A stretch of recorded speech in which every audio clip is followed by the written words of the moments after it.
Hi, welcome back. So after a long delay, we're going to try the Christmas beer. So this is... I did not know. I'm so excited. I know. I did not know that's what we were tasting. Okay. Wait a minute. I know. Okay, so this is why it took so long. Full disclosure, I screwed up the first batch. It fermented around 80 degrees. Definitely smelled like turpentine a little bit. It's been sitting. We're going to try both of them. I rebrewed it. I did some we're gonna things. taste the turpentine. We're going to try the turpentine. It's not dangerous. Yes. I promise. It just smells funky. But I'm hoping it leveled out a bit. Normally So- when something smells funky, you don't put your face towards it. Hey, I had a friend pick up some homebrew equipment, and I had him smell it. The equipment? No, I had him smell the beer. Oh. I had him smell the beer, and I was like, smell it. It smells like turpentine. It's wrong, right? And he was like, yeah, and then finished the glass. And I was like, I don't think you should have drank that, Corey. Bad idea. Yeah, Corey. I don't know who Corey is. You've met Corey. Yeah, Corey. Yeah, Corey. God, Corey. Anyway, so I decided to remake it. So the different things I did was, for the second batch, I put the cinnamon in the boil. And I didn't use the stick cinnamon. I used actual powdered cinnamon. Interesting. And honestly, I didn't measure it. I just kind of went bleh. So you did a schmoosh of cinnamon. I did a schmoosh of cinnamon. And and I also ran out of... I had half the amount of orange extract I needed, so I used this orange soda syrup stuff. It's like what you get with like your Soda Stream. It's not. Also interesting that It you doesn't didn't have use natural like orange peels. You went specifically with extract. I just had it, so I was Okay. like, why not? It does have an orange wow. color, so it might have like a slightly artificial orange color to this one. You've But been really excited about this beer for literally like 5 months. I know. I'm looking forward to this. What else did I do? Do you want to tell me which is which, or you want to just like let me see which one I like? Oh, and we which one I- can. I'll have to send you out of the room when I pour, because one of them's been tapped already and one isn't, so I gotta like think get the that's fair. sanitizer out of the hose and Okay. stuff. Are you ready? I'm trying to think if there's anything else I should disclaim. I don't know exactly what the ABV on the second one is, because as you can see, I'm packing the brewery and the refractometer is packed. It's probably about the same. I hit my levels consistently on the first one, and this one seems to be fine. I actually, it smells amazing. I washed out the... Sorry. This is another thing I did. I added the extracts in the keg. I didn't add them before fermentation. So we're going to see how all of those things combine to make different beers. Yeah. Are there sugars in the extracts? No.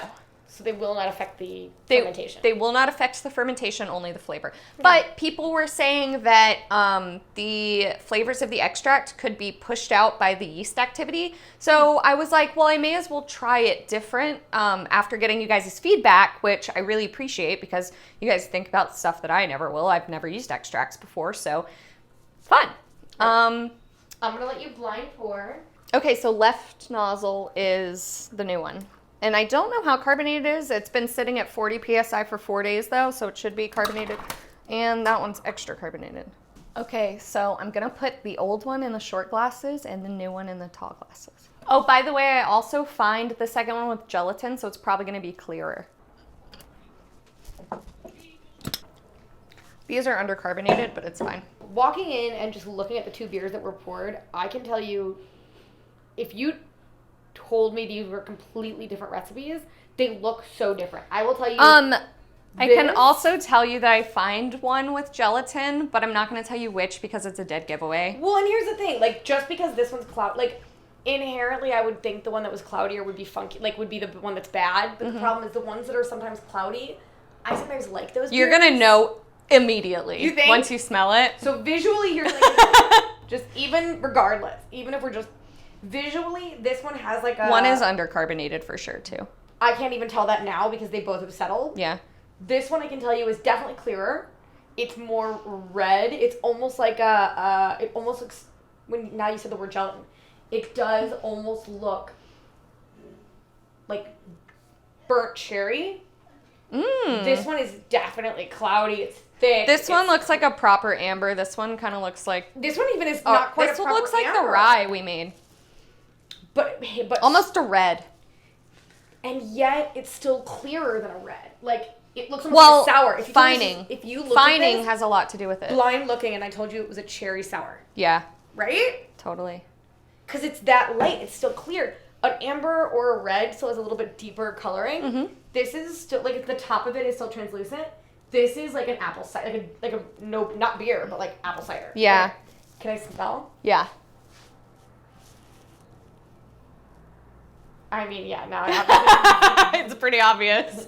And the fusels did not go away. However,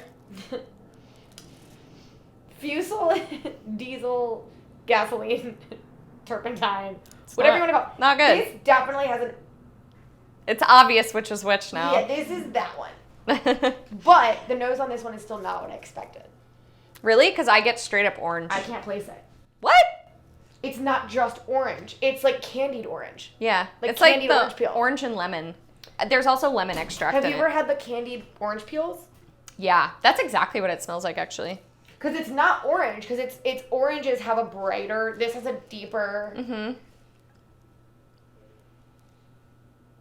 It's like candied, brandied oranges. I'm so happy I remade it. I mean, it's definitely different. Okay, so I'll taste the good one.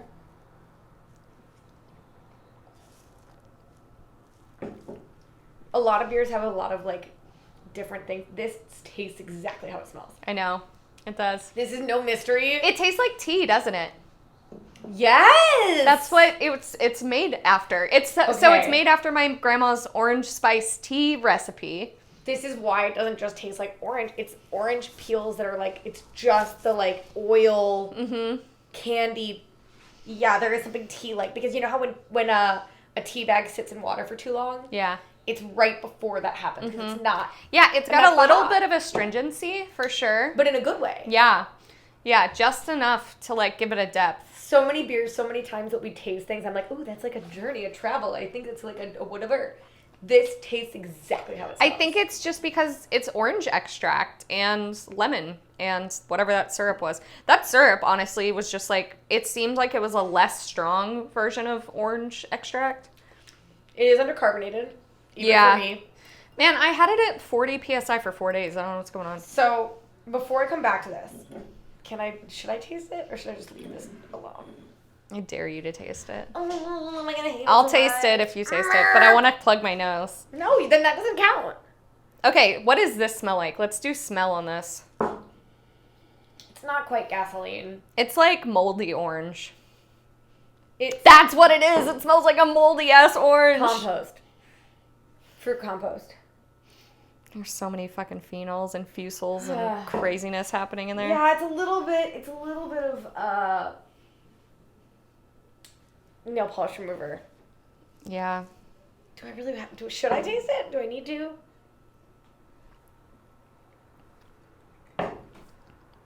Doesn't taste as bad as it smells. It's not good though. It's not good. I'm dumping that. No. I'm so. Oh man, I just packed my wash that I wash all my stuff with. It's not good though. No.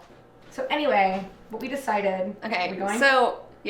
So in our brief break, I let Reed try this, and The good one? loves it. This doesn't surprise me. Reed loves the beers that are like sweet and easy to drink. Mm-hmm. Here's the interesting half place for me. I don't think I could do this with a lot of food. Mm-hmm. Because it's pungent. It's pungent, but it's very light. Like it's. I feel like it's pretty dry, even though it is sweet. It makes my mouth water. It's a water. breakfast beer.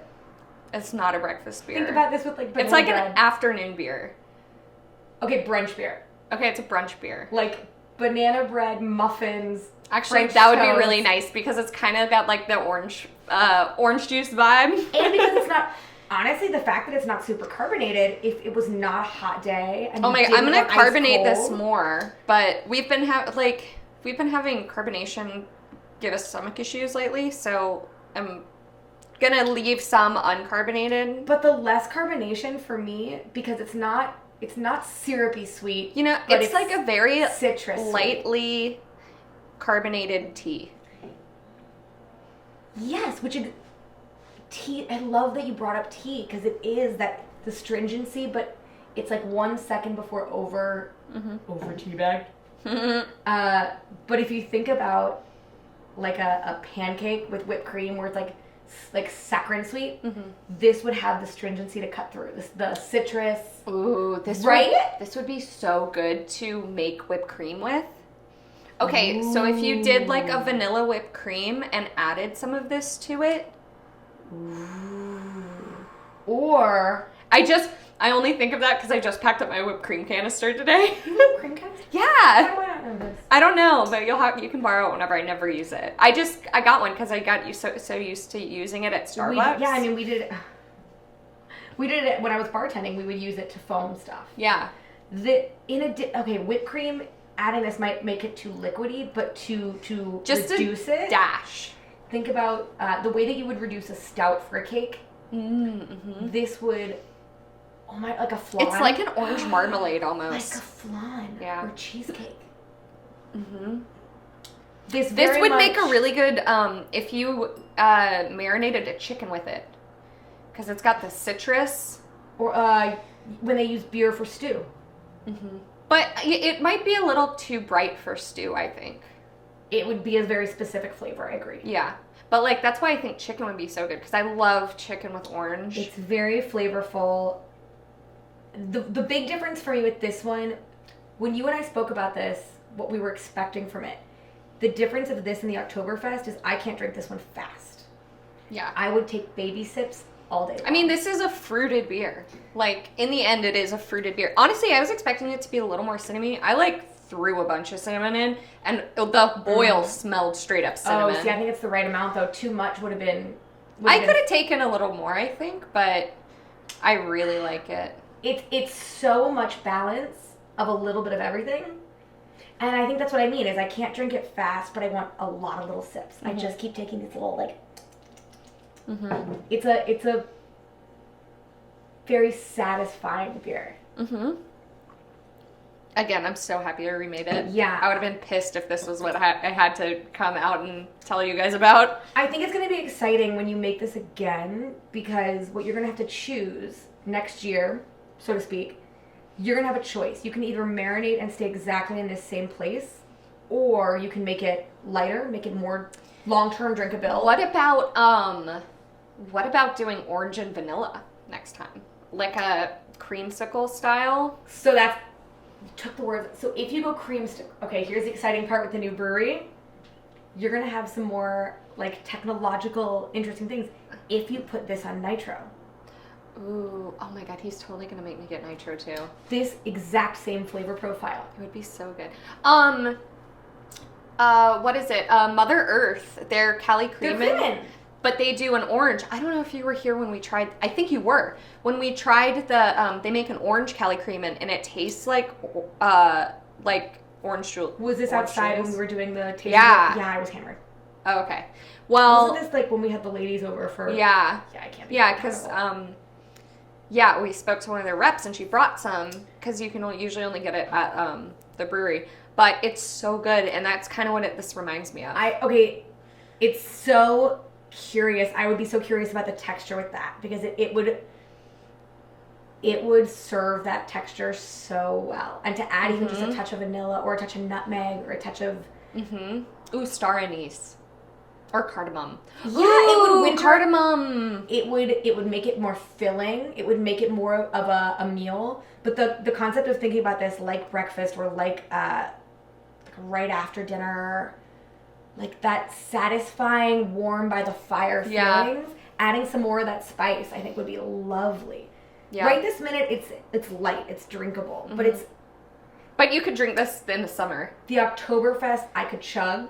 This is a ton of baby sips. I just want to keep sipping it. Yeah, man, it really is good. It's one of the few times I've had a beer, specifically your beers, that taste exactly like they smell. And while I love the surprise sometimes, it's oddly satisfying when you get exactly what you're expecting. Yeah. It's really lovely. I'm very glad you did it again, because that is not good. That this has technical errors. What was the beer during the happy hour that we tasted that also was alcohol-y? Wait, during the last happy hour we did? Yeah, was it this one? It was this one. We Okay. smelled it, we didn't drink it. Did we not? And that was early on in the process where you were like, maybe it'll fix itself. Yeah, it's not fixing itself. I'm dumping it. I'm glad you redid it too because you were excited about it. This is super satisfying because the flavors are big, but not overwhelming. Like, this is going to be one that's going to be fun for you to revisit next year. Mm-hmm. I'm excited to see how it changes when it's carbonated too. And exactly what you said, that this could be summer.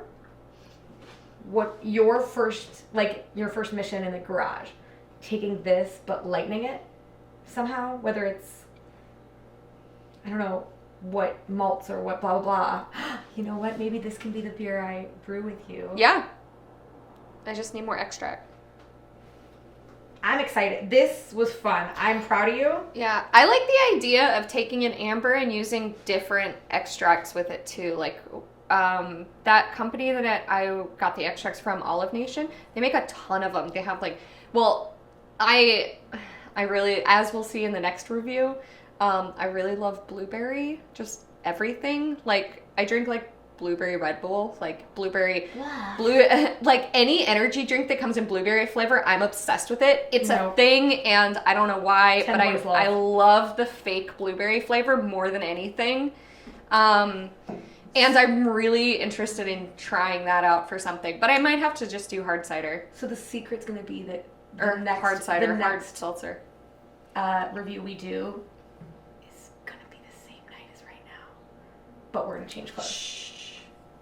And it'll come out literally like 3 days later. I think, did I tell you about the citrus experiment that I'm getting ready to do? Oh, yeah, with your burnt. Citrus. Oh, that would be cool to try with this. I was going to bring that up because in a the winter citrus style ash beer. Yeah, Jenny's going to make citrus ash. Okay, whether you want to include this or not, I will add this to see if anyone else knows what we're talking about. As a bartender, I follow a whole different world of blogs and blah, blah, blah, blah, blah. One of the things that I have been following is citrus is something that you waste a lot of. When you juice things as a bartender, you have the zest that sometimes you can peel them for old fashions or whatever, but you're left with the husk. And what do you do with the husk? So something I was reading about recently that took me down this rabbit hole of also baking was taking these husks, which can sometimes include the pulp or the Pith. The pith is the husk, but also the peel. And you bake them. And like we've all seen the garnishes that are like the slices of citrus that are like crunchy. Mm-hmm. And they're really pretty. Yeah. But if you take them and you bake them either to that place that they're completely dried out or further. So to the point that they're completely dehydrated and then you pulverize them. They call that citrus dust. Now, you use zest in a lot of beers. Mm-hmm. And that adds like a really bright, intense flavor. Supposedly that dehydrated dust, you lose some of the brightness and it adds like a toasty whatever. Yeah. And if you blacken it, it adds like a coffee thing. So they said the grapefruit one was like a citrus coffee flavor. I love that. And that just makes that just makes me think of like really good like medium roast coffee. Like Intelligentsia's House Blend is my favorite. Oh my god, it is such a citrusy coffee. Mm-hmm. And like I worked at Starbucks for a million years, and their coffee's all like burnt, basically. It all has a very specific flavor, but when you switch to something like Intelligentsia, where it's like very lightly roasted, you actually get a lot more flavor of the beans. And beans are green to start with. If you think about stuff, I mean, look at Modern Times. Mm-hmm. The fact that they do their own coffee, you get to taste the greenness of those beans, and you get to they add chocolate and vanilla and citrus and all these other things. I don't think they add them. I think that's their roasting profile, because I got a can of that the other day, and it was really good, but it was like the blueberry And I looked at the ingredients to see if there was actually anything added. It was just coffee, and it was black coffee. The McKellar lemon coffee sour. Oh my god, Same so good. concept. The raspberry blush. So in to die taking for. a plant, I mean, don't forget that coffee's a plant, so it's going to have green stuff to it. So enhancing it, I think the concept of finding the roastiness in fruit. You and I keep wanting to talk about doing stouts because I love those. Maybe that's our answer, is we roast the citrus to find... Oh my god, we should totally do that. That's such a good idea. Is that going to be my contribution to my first beer that I do in your garage at the new place? Yeah. We can use all my new appliances. Quarantine. I'll have a new oven that's bigger than ours. I think it's bigger. It might be the exact same oven, honestly. Whatever. It's going to be fun to play with. This was a good start, but I really feel like this of the beers that you've done recently has such an interesting depth that you need to make 7 more. You're going to find your next competition beer here. Oh, this would be a good competition beer. But this right here could be a competition beer, but I also feel like you could take it further. It's really clean. It was fermented perfectly. I mean, after the last one, I was like, can't screw this one up, Sarah. When you have the opportunity, I look forward to making 3 more because this one is so complex but so clean. Oh, you know what we could do too? Because we had the extracts after, we can split up the batch and like experiment. Which I've always wanted to do, but it's like labor intensive. Yeah, but I'm not working, so I can be your labor. I'm now officially part-time too. Let me do some research, and I will see what I can contribute to this, okay? Love it. All right. I look forward to that. Me too. Cheers, keys. To new locations. I know, I got really depressed packing today. It's okay. It's okay. I'm really happy that Sarah's going to have a really beautiful place that she can brew. I'm really looking forward to being at her pool and having sleepovers after tasting multiple beers, but watching her walk all these boxes. I know. I carried 1,000 boxes downstairs. On that depressing note. No, not depressing. This has been a hell of a starting point. Flora Brewing's first birthing place. It's kind of wild. There's a lot of memories in here. We'll come back to that. That'll be a separate video. All right. Cheers. You guys are going to want to drink half the keg on this one. Slowly, though. She said she didn't know the ABV. No, it's not that much. It's like not over 6. How much was that one? It was like 6. I don't know. I don't care. That one's trash. To half the keg, good luck. Oh, follow her on Instagram and Facebook and YouTube. And you should probably enjoy all the stuff that you can get early by supporting her on Patreon. Merch. Say that again. Ad-free videos, early videos, merch, happy hour. There's going to be a ton of bonus content coming out because I'm starting a podcast at some point. I keep pushing the date back because it's a lot of work and I finally have time to do it. Okay, and yeah, thanks for watching, like, and subscribe. We did all the things. All right. Drink the appropriate amount for you to be a safe person. Like